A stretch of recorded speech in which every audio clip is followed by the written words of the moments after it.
It's not a bird, it's not a plane, it's Superhero Slate. It's a modern podcast where we talk about everything that's great, like movies, TV, superheroes. It's Superhero Slate, oh yeah. Hello everyone and welcome to Superhero Slate, the show where we run down the latest superhero entertainment news. We love TV, movies, and superheroes, so let's talk it all out. My name is Chris Dillard. And my name is Mike Royer. And this week, we're diving into the quantum realm again with our Ant-Man review. Yeah, and I mean... I'm not saying the full title, literally, like it's too literally long. diving. We're diving in. That's right, yeah. No matter how big or small the hero is in this movie. Mm-hmm. But I'm cutting out. I'm not saying the whole name of this movie. It's way too long. It's a mouthful. Disney is slowing down their media release schedule, Mike. Uh-oh, SpaghettiOs for everyone who's hyped on all these release schedules. We got some changes. Coming up, Hellboy is getting another reboot movie. That's fresh news today, Mike. I know you didn't see that earlier. And more. Well, the funny thing is I did see it. I saw it the other day. I had it pulled up as a tab on my Chrome browser, and I was like, I could read this article, or... wait 24 hours, and Chris will just, much like a GDP chatbot, integrate it into your Bing, Microsoft Edge browser. Will distill it down to exactly what I need to know. So I was like, I won't read this. That's right. We are your Superhero Slate chatbots here for you every week, folks. Yes. Yeah, exactly. So, and then I looked through the show notes. I was like, oh, he did put Hellboy in there. I made the right decision. Yeah. So, yep. This is why I'm on the show, because I'm lazy. I don't want to read. Yeah, that's fine. It's fine. It's fine. I know you don't listen to the show either, so it all works. Well, out I listen for to. me. I live it. Why do I need to listen to it if I live it, Chris? Exactly. So we just got off of our Ant-Man review, so let's go ahead. We're not going to jump into it now, but let's go ahead and talk about what we're doing, because usually when we do two episodes, I am beat by the end of this. And I've been gone this weekend out of town, traveling up to my friend Patrick's. He's a listener of the show. Hi, Patrick. I know you're listening right now. We know you're listening. And you're going to tell me, something's wrong, or you disagree with Mike. Those are my favorite messages I get, Mike, when people disagree with you. It happens. Yeah, it's fine. We understand. But you have been watching two movies here right now, I can tell you. One was a box office bomb, and the other was a direct-to VHS sequel, it looks like, right? Or maybe direct to streaming sequel. But they're not. It's not a bad movie. It's. But yeah, go on. It was a fun experience. My wife and I both have nostalgia for the Disney animated film Atlantis: The Lost Empire.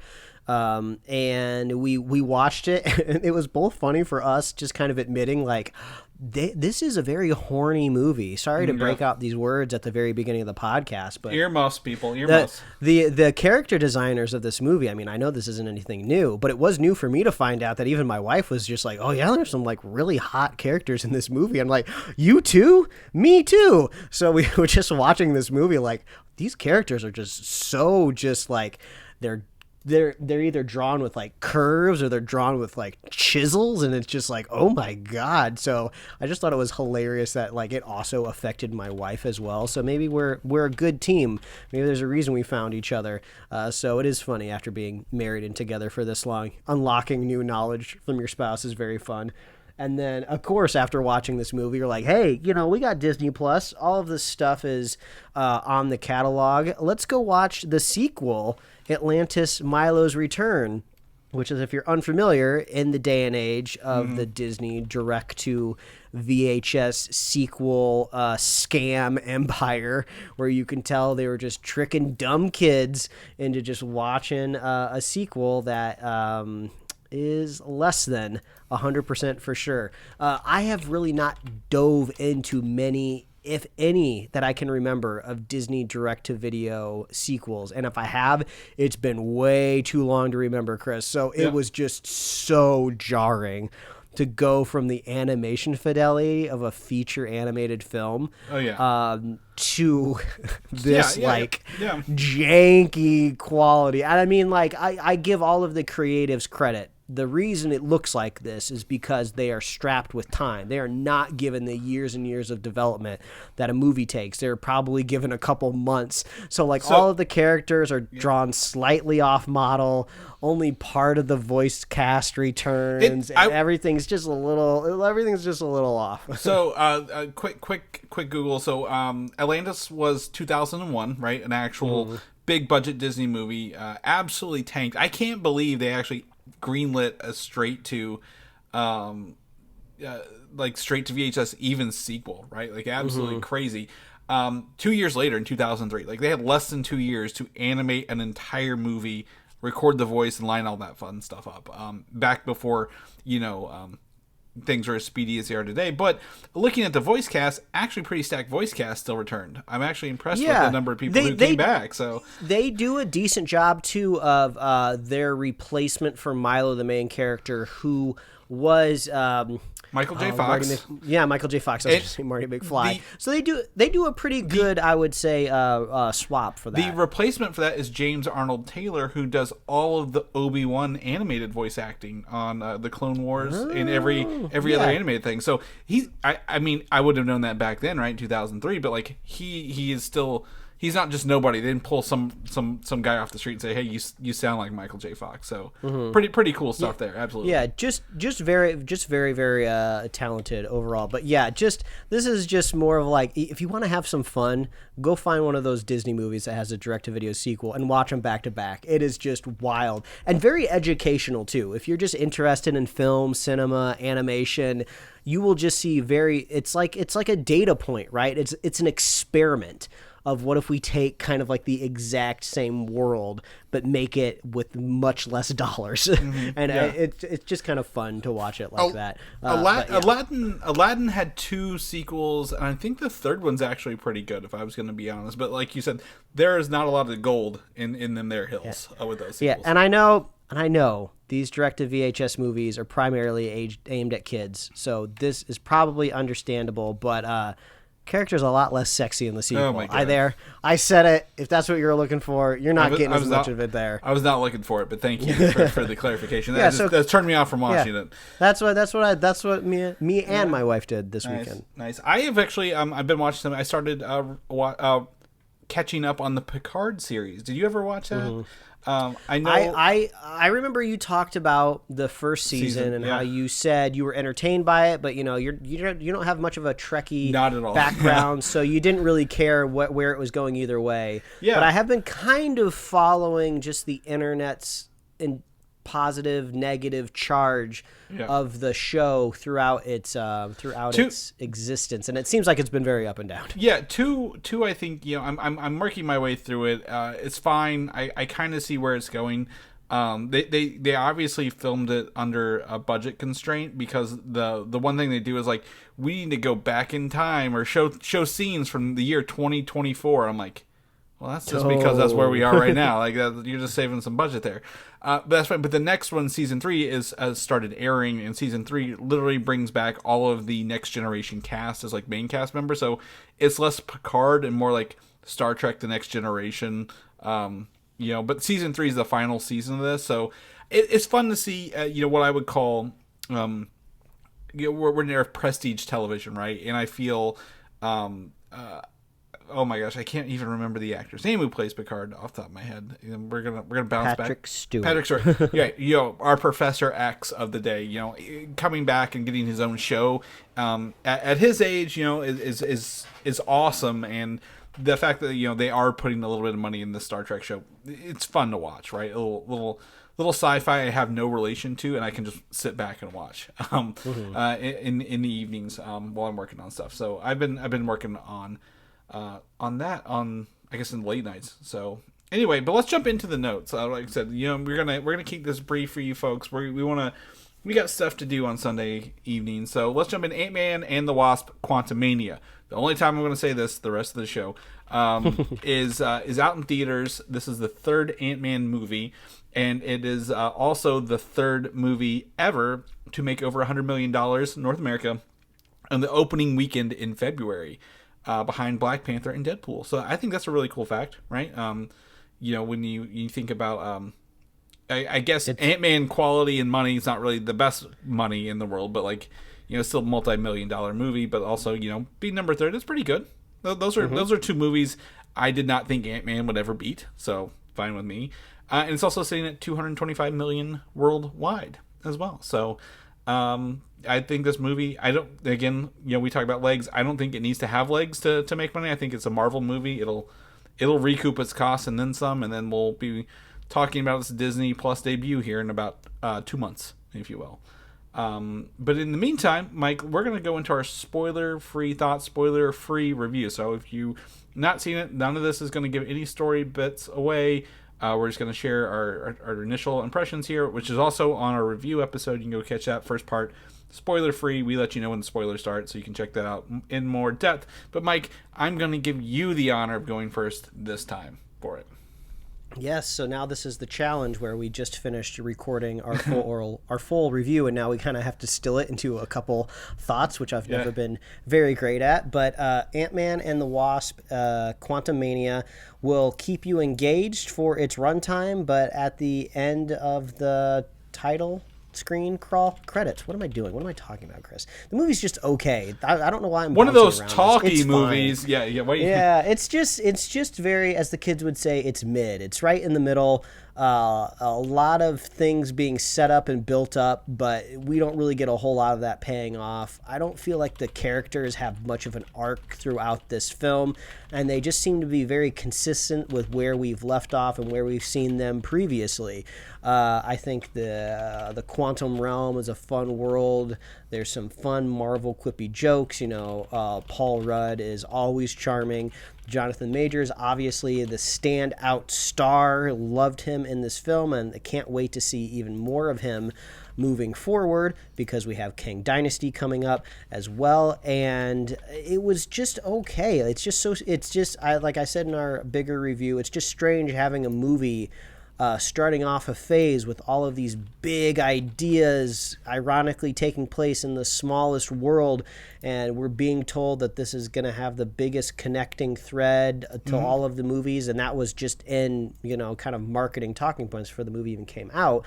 And then just to be kind of left with just like okay, what really happened at the end of the movie? So it's strange. It sounds like I'm being very, very negative on it. It was fine. Yeah. It was entertaining, but I do feel like we were promised more and they delivered less, but what they delivered wasn't necessarily bad. It still tasted good. I just wanted what I was kind of, I think, promised on the menu. So I'll throw it over to you, Chris. Yeah. So I'm gonna go against. I think you said something different about it. It's I don't think it's.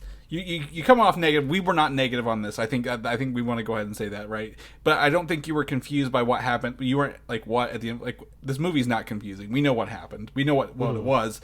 And I agree with Mike. We sit in the things. It is it's not the best Marvel movie. It's not the worst Marvel movie. I didn't come out of the theater feeling bad. I didn't come out of the theater feeling like I had to go scream its praises to the end of the earth. And that is not a bad thing, right? We can have just movies right down the center of the road. And I would say the biggest flaw I'd say for this movie, it is very predictable, but what we get in, Paul, again, as Mike mentioned, Paul Rudd, fantastic actor, bringing Ant-Man to life, a character that should not be possible, right? Who shrinks, Hank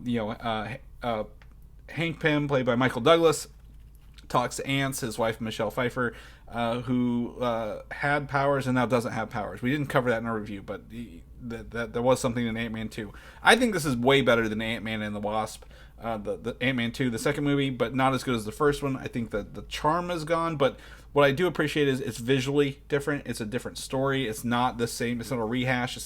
It isn't even a heist, really, at the end of the day. Like, all the Ant-Man movies have been heists and stuff like that. So this one's not, and I really appreciate them maybe not swinging as much. It wasn't much of a swing. It was kind of a bunt, but at least they were doing a different play than before, and that was really cool. Jonathan Majors is going to rule your life for the next several years, whether you like it or not. Whether it's his Kang movie, his Creed movie, that movie he's in with the kid from Top Gun, who's supposed to be the new Iceman. What else is he in, Mike? He's the TV show. He is the hottest guy in town, metaphorically and literally. If you go to the upcoming projects section, he is not only going to be in every Marvel movie, he's going to be in every other movie in the theaters. Yeah. So absolutely, I love him. I love the guy. So this is good news. Yeah, and the character portrayal of this version of Kang, very, very well done. I think at the end of the day, very much. This version of King is very much. I honestly, we didn't talk about it either, Mike. I really liked when they gave him his suit. Marvel just knows how to do their costumes, and I hate they know how to do them so well. And I'm like, damn, you really nailed that purple and green. It shouldn't be this good, but you did it. So there's that. If you like watching movies in the theater and you want to go see something that's not gonna offend you, Ant-Man 3 is gonna be a great option for you. If you want to wait till it hits Disney Plus in 2 to 3 months, absolutely fine too, right? I don't think this is something you're gonna have to rush out and see now, because we won't see the results of this movie for another possibly up to 5 years, right? Maybe phase 5, phase 6. Well, this is phase 5, phase 6. Even through the end of it, we won't see any results here. So I think it's not a rush out and see, but you're gonna want to watch it before you probably dive in it to a lot more Marvel properties down the road. So, yeah, that's our, I guess, not glowing, but hey, the back porch lights on review, I guess.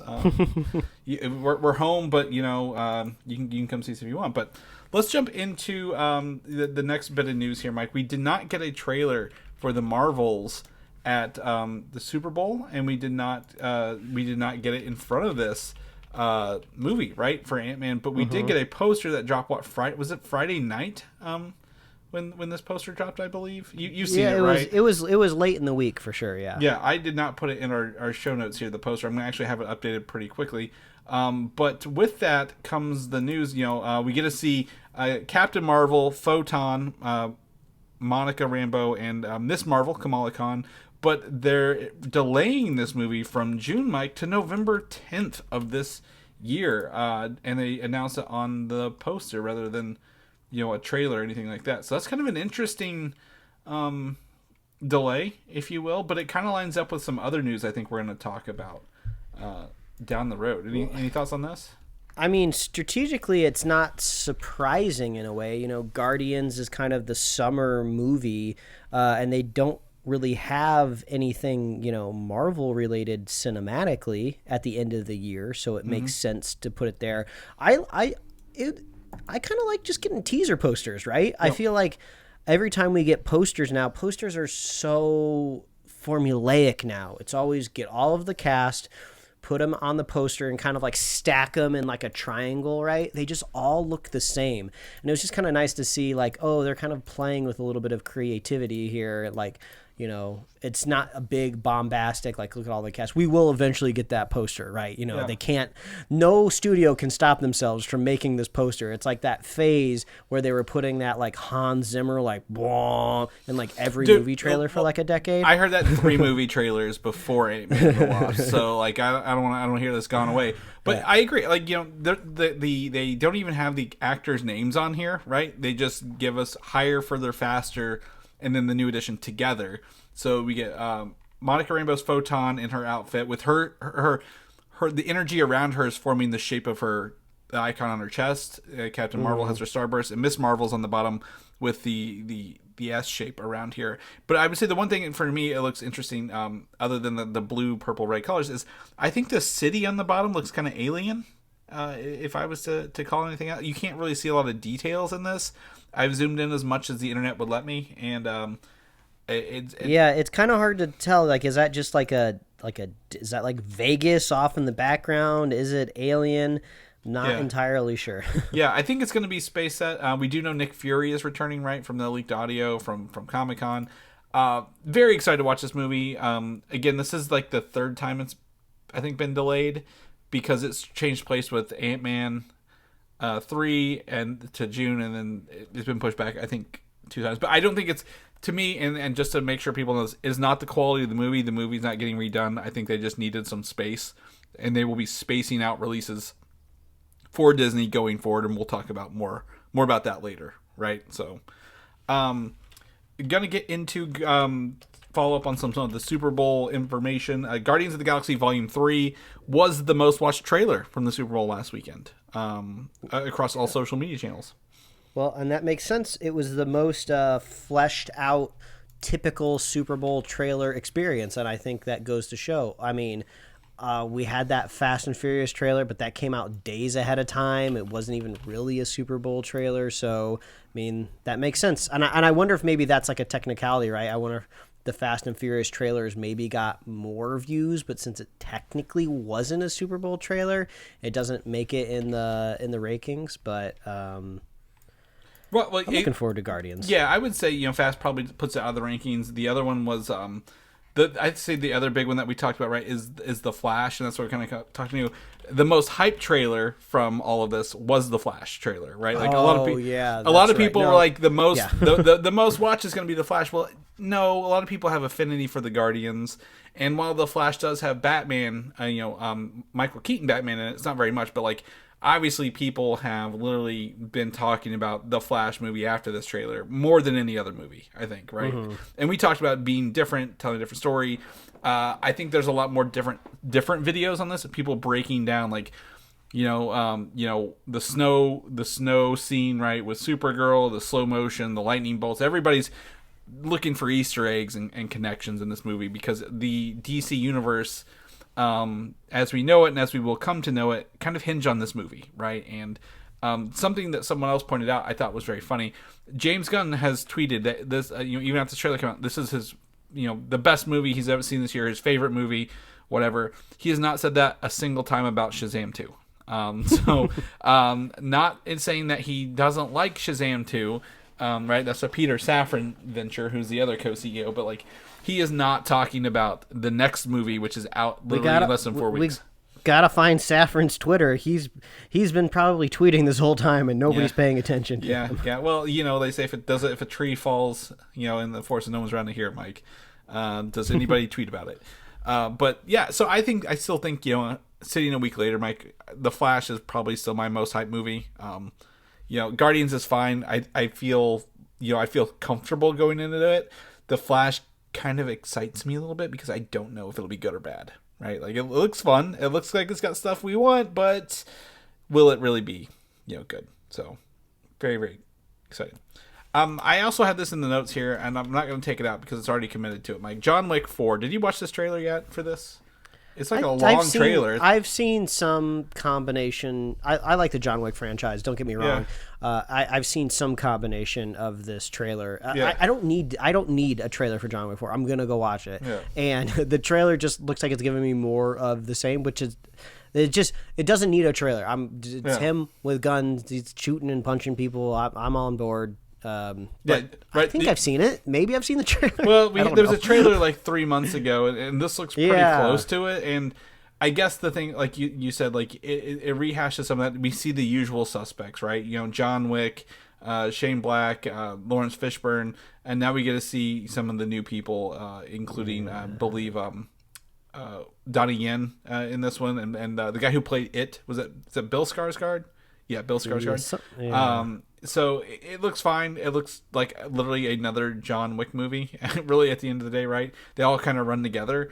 But what I appreciate about this, this movie is, this isn't a summer movie, Mike. This is like a month away, March 24th. So I am really, really getting. I feel better when trailers are like, "Hey, it's coming out in a month," rather than like, "Hey, here's a trailer. It's coming out in 6 months, and you have to wait longer." Gotta convince my wife to watch the last 3 movies with me. I don't know how I'm gonna do it, but I need to rewatch them because when I went to go see John Wick, I don't remember which one it was. One of the sequels. I had not rewatched anything, and I was like, I'm lost. I don't remember what happened. I needed a recap video, and I didn't do it. So maybe I can get Andy to watch them. I don't know. We'll find out. Well, tell her, you say, hey, I want you to watch John Wick with me, and she's like, no, send her the sad Keanu Reeves. Like, you're making Keanu sad. like he wants you to watch with us. We live in the same city as him. What if you run into him one day and you don't get to tell him you love his John Wick movies? Yeah, exactly. He wants you to know at the end of the day that I'm sure he shops at Ralphs just like we do. The possibilities there. Absolutely. He's not a he's definitely not a mega star that has an assistant that does everything. Does he work at Dunkin' Donuts on the weekends like Ben Affleck does? Maybe. You're gonna need it. Babe, you need an anecdote. You never know. Yeah, exactly. So that trailer's anything. Again, it's fine. John Wick. It's borderline superhero movie, right, at this point. So that's why I kind of throw it in here. Let's jump into some Disney Plus news. We got some good news and some bad news, I'd say. So let's hit it off with the good news. Good news is Secret Invasion.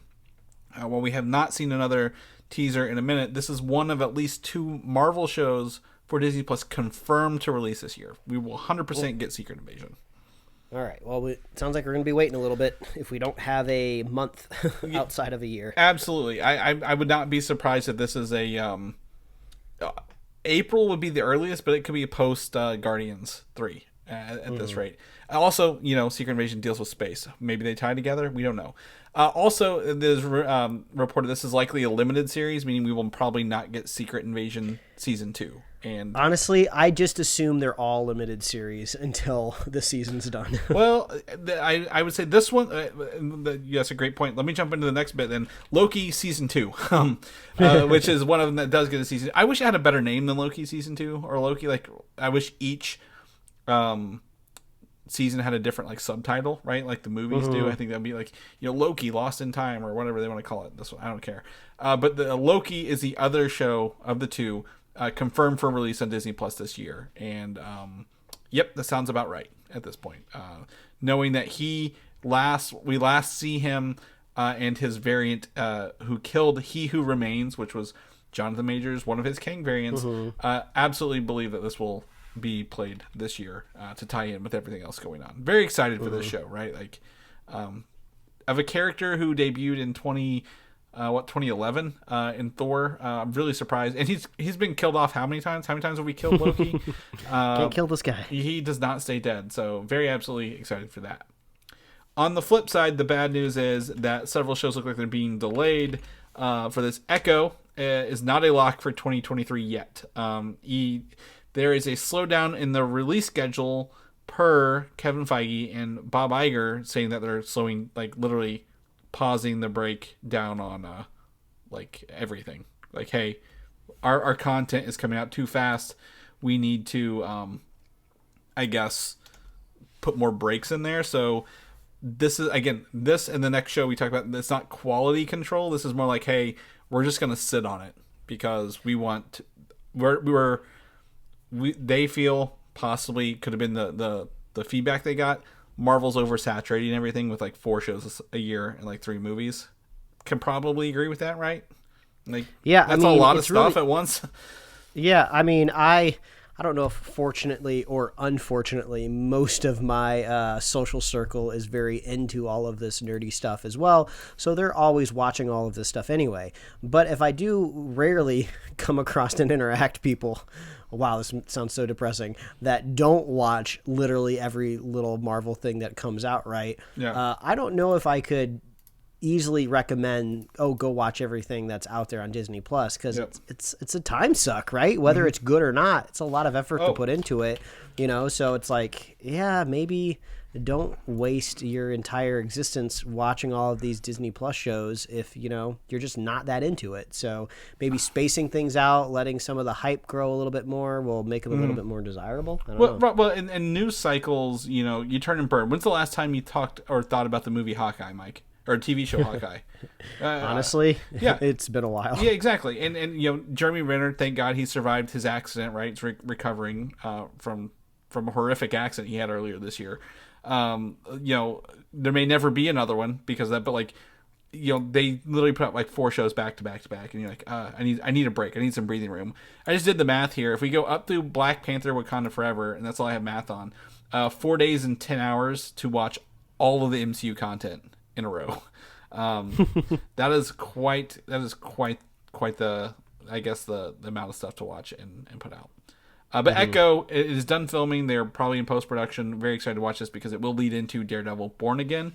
The other show that's not locked yet that is also completed filming is Ironheart.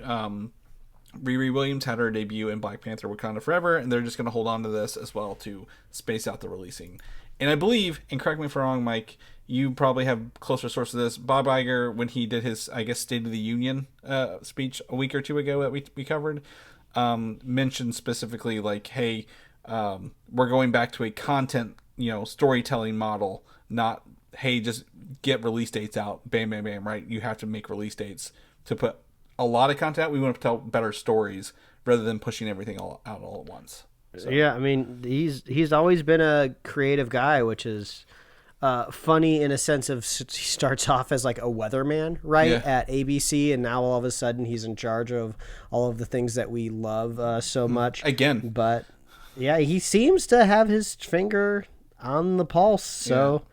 Yeah, I kind of got to trust it. I hope it works. Absolutely. And I think, his baby, right, the thing that got him there, he's like, I want to launch Disney Plus and then I'll retire before they dragged him back in. So I think he knows what he's doing when he comes to the streaming stuff, or at least has a pretty good idea for a plan.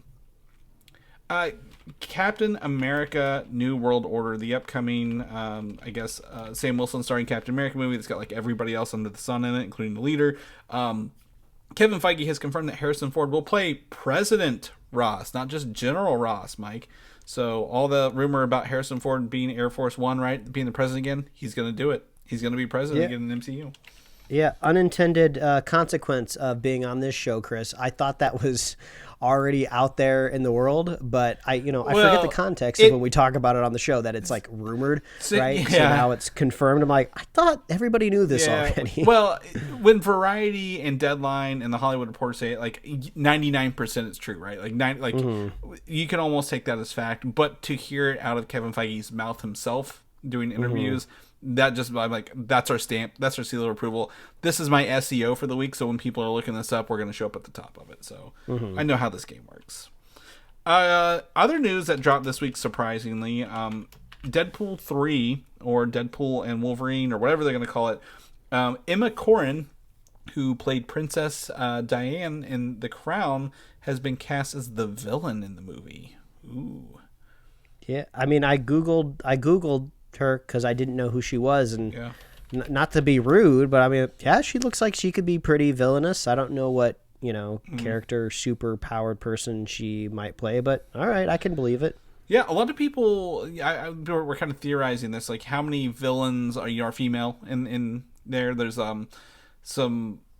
there's several. No one was really set on anybody either, so they could create somebody new, or even pick it out of there. I couldn't think of anybody, or at least multiversal, right? So to get Hugh Jackman in there. I think the other fun bit of this news was Patrick Stewart, who's out doing Picard season 3 interviews, said that he and Sir Ian McKellen are not done with their roles yet, implying that Ian McKellen would return as Magneto in this movie as well. I mean, you kind of gotta, it feels like they're going full circle, at least in a way of just like, well, they're not going to be able to send off maybe every single ounce of the X-Men franchise from Fox because it got so big with so many different actors. But if you have a chance, right, go ahead and like get all of them, get all of the big ones in there, right? And those two are the biggest. And also, if you got Hugh Jackman in it as well, there you go. That's your three, right? That's your three who like lived through everything, and nobody had any complaint about any of those characters. Like even if you saw X-Men Origins Wolverine, Hugh Jackman is still the best Wolverine at the end of the day. So. Absolutely. And then Deadpool, who also appeared in that movie, coming across this. So, I think that's great. In McKellen's Magneto, that's a staple. I have heard, this was a rumor, maybe even more of a theory, not even a rumor, that when they pull Wolverine into Deadpool's world, right, for this movie, it is pre-Logan, and they might even go so dark as to show the incident, the inciting incident with Professor X that made him like literally kill all the X-Men, like with his migraine thing. Because again, Kevin Feige has confirmed that this will be an R-rated movie. We know this; we've reported on before, so they could do that in an R-rated movie. I mean, that would be dark, like super dark, but it will take place before Logan in that timeline. Hot news this weekend, Mike. Spider-Man. Ooh, we love us some Spider-Man. Kevin Feige, again, outdoing his Quantumania stuff, says that writers are working on the script. They are putting pen to paper, words, and the story is in place for the Spider-Man 4 in the MCU, Mike. So I don't want it. Yeah, I don't think there was ever any concern we weren't going to get one. Like I said, we just need to move him forward in the universe a little bit, right? He is now completely forgotten and familyless at this point. So very interesting for that. Today there are 3 bits of news that came out today, or maybe even early yesterday, through reliable leakers, that Spider-Man 4 will release before Secret Wars, which makes sense, right? That's still several years out. Spider-Man can get a pretty good turnaround. The rumor is that Tom Holland signed a huge deal for playing Spider-Man in secret, like that. No one's like put this out in the world yet. Like there's no public knowledge of this contract. But he is signed a huge deal to play this character, not just in his own movies, but across movies, right? Like a Robert Downey Jr. size contract, if you will, for how many MCU movies he was in, and that he will be the lead character of the Kang Dynasty Avengers movie. That they're going to lean on him for that. Oh, well, I mean, yeah, it's going to be strange journey, right, for us fans in the MCU.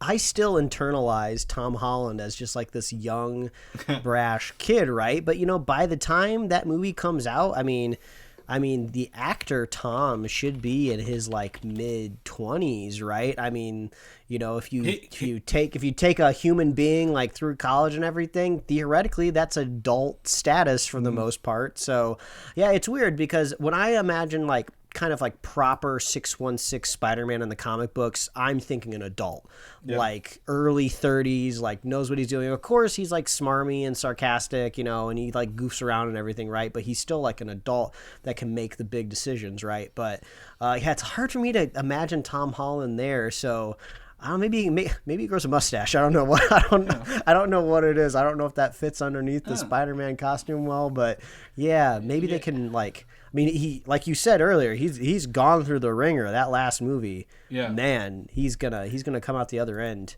absolutely different for sure. I just looked up. Tom Holland is currently 26 years old, so by the time that movie comes out, he will be like almost 30. Hey, there you go. So maybe their movies, they know how to make people look older without making it look too bad. But honestly, I think this makes this is a great story point if we wanted to tie it into No Way Home. He has literally, dealt with interdimensional, like him and Doctor Strange are like the only 2 people so far who've dealt with interdimensional beings, like on a interdimensional being scale. Everybody else didn't know it, but they do. They know there are other beings in other dimensions. So, absolutely wild to think of if he's going to lead that Avengers movie down the road. We didn't cover this last week because I got such a bad taste in my mouth about it. But Amazon is working on a Spider-Man Noir series, but it will not star Peter Parker.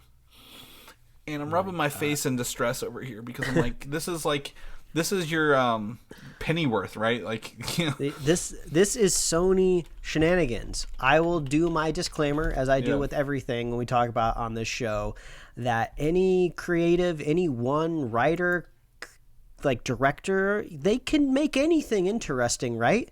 But like, what are the odds? What are the odds that this gets there, right? I'm so confused what the strategy here is, right? To me, it just seems like Sony owns the IP and they want cash for it. So what they do is just whoever wants to buy some Spider-Man, they put it out there in the world, and Amazon's got the deepest pockets, and they would love to get some of that, MCU kind of, karma floating over their way. There are 2 ways I'm going to look at this, just to maybe level out. If this was like Amazon's doing that stupid Silk Spider Society series, right? Not even the movie, the series. And like there's like the El Muerto, the wrestler who once was in an episode or issue of Spider-Man. They're making a movie of Spider-Man Noir. He's been in video games. As main character, he was a main character into the Spider-Verse. Makes sense, but it's always been Peter Parker under there. It's just a different universe, right? In the 1930s, film noir was the differentiating factor. It's all film noir in the 30s, but it's still Peter Parker. I will say the one thing that gives me hope, as you mentioned, Mike, the show is written and produced by Oren Uziel, who I don't know, but he developed it alongside producers Lord and Miller. So do we give them some benefit of the doubt here for that, because they did the one good Spider-Verse movie with Spider-Man Noir? Yeah, it's like, do you try to imagine this as like a weird offshoot of some sort of morbid universe, or do you try to imagine it as more of like a live action offshoot of Spider-Verse, right? That puts a little bit of a better taste in my mouth, right? But I'm not 100% sure. I don't know. It's just weird. How do I get excited for this? The one thing that is cool, and I gonna pull up here just to make sure on variety, that it is set in 1930s New York. And if they were doing Spider-Man Noir but like modern day, I would be absolutely just raging at this idea, right? Like, nobody does modern noir. The last modern noir movie I saw that was superhero was Dylan Dog, Dead of Night. Did you ever watch Dylan Dog? The movie, Mike, with Brandon Routh in it. It sounds familiar. No. That is money and time I'll never get back. And that's a DC character, by the way.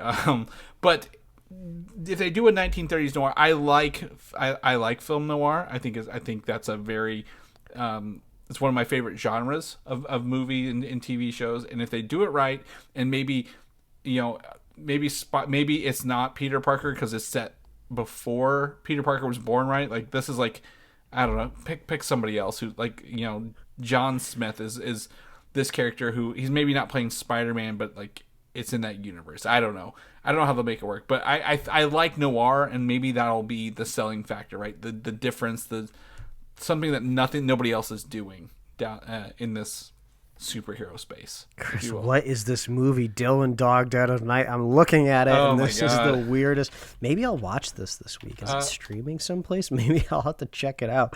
This is just so weird. The poster is just hilarious. There's like a ghost in the background, and Brandon Routh just trying to look menacing. I don't know. Wow. What a weird world. All right. The kid from Jungle to Jungle is his buddy in this. Oh my gosh. It is.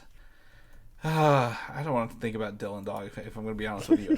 But anyway, Spider-Man Noir. If they can hit the noir part and maybe they don't call it Spider-Man Noir, I'll be okay. But like, there's a big risk here. There's a big question mark.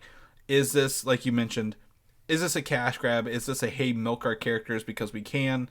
Or is this a Lord Miller, Oren project that could have potential because it's being developed with that Spider-Verse in mind, right, at the end of the day? So, we'll keep you guys posted on that. For those going to Star Wars Celebration Europe, raise your hands.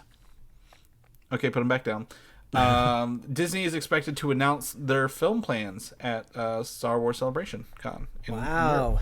It's about time. We need a slate. We need to know where this universe is going, because it just feels like they're treading water on Disney Plus. Some of the water is great. You go by a little private island with some tropical fruits. There's people playing beach volleyball. There's some other islands that are just like nothing.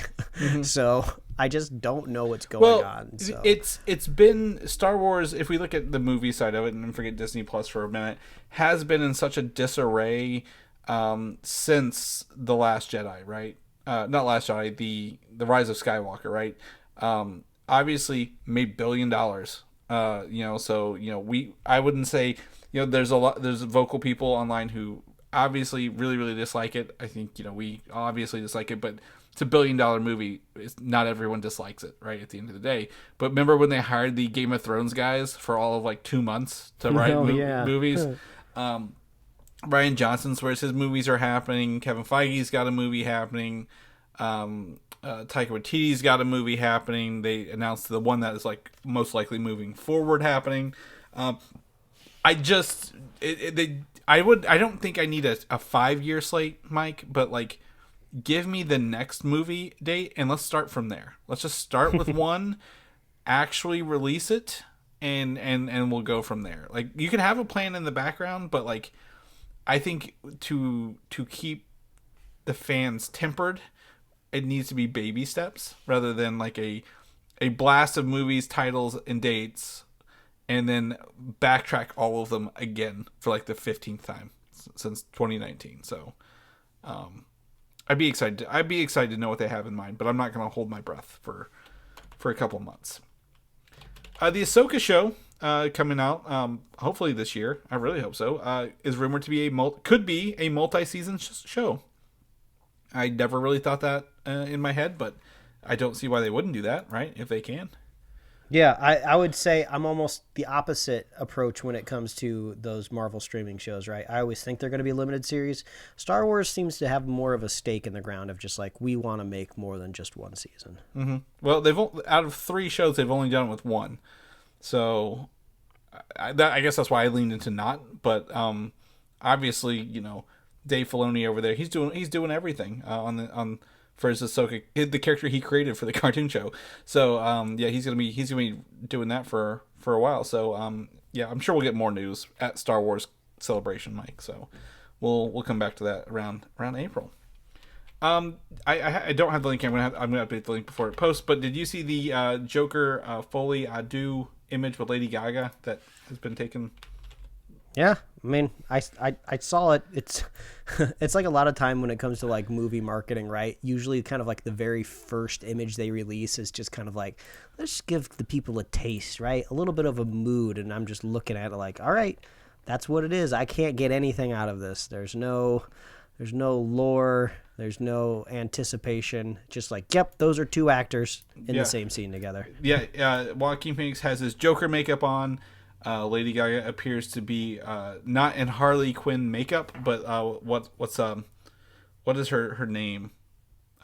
What's her real hell if I remember. Yeah, I don't know her human name, but this is like the first time we've seen Lady Gaga in it.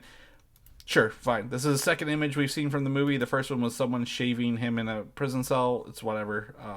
Harleen Quinzel, that's her name. So different. Yeah, exactly. So it's cool, fun, fine. Obviously, this movie's happening. I don't know. Very confused. Yeah, I don't. Is it a musical? That's what everyone's like. Is it going to be a musical?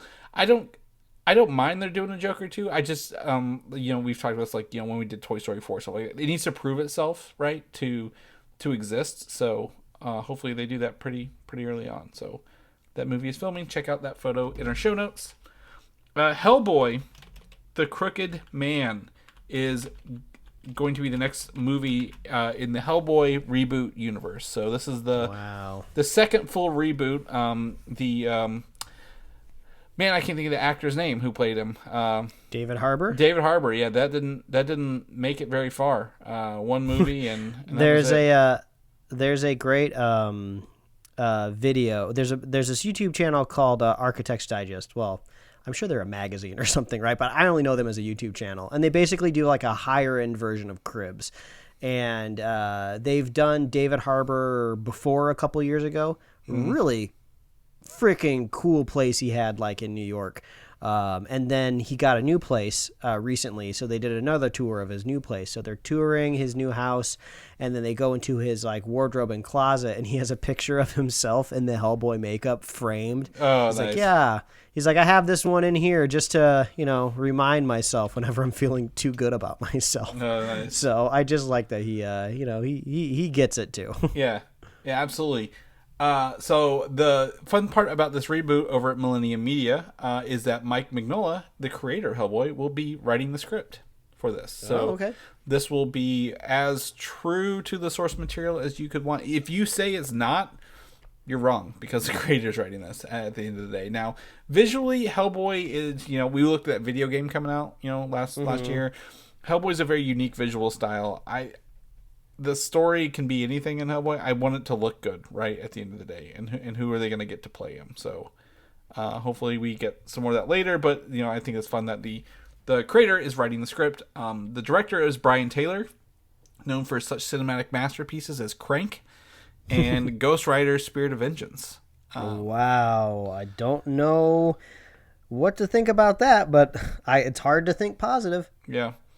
Yeah, I will tell you what he does well. And he had a partner when he did the Crank movies. I forget who the other person was. Like highly kinetic action scenes, like very, very.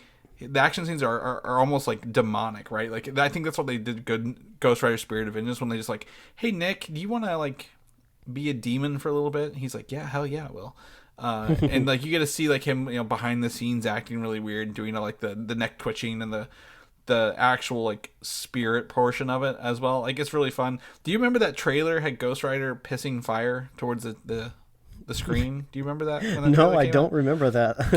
You guys can go look up Ghost Rider. He's just taking a leak and it's all fire and it's like at the screen, and that's how they transition some of the shots in the trailer. So I think, again, that was 10 years, 11, 12 years ago.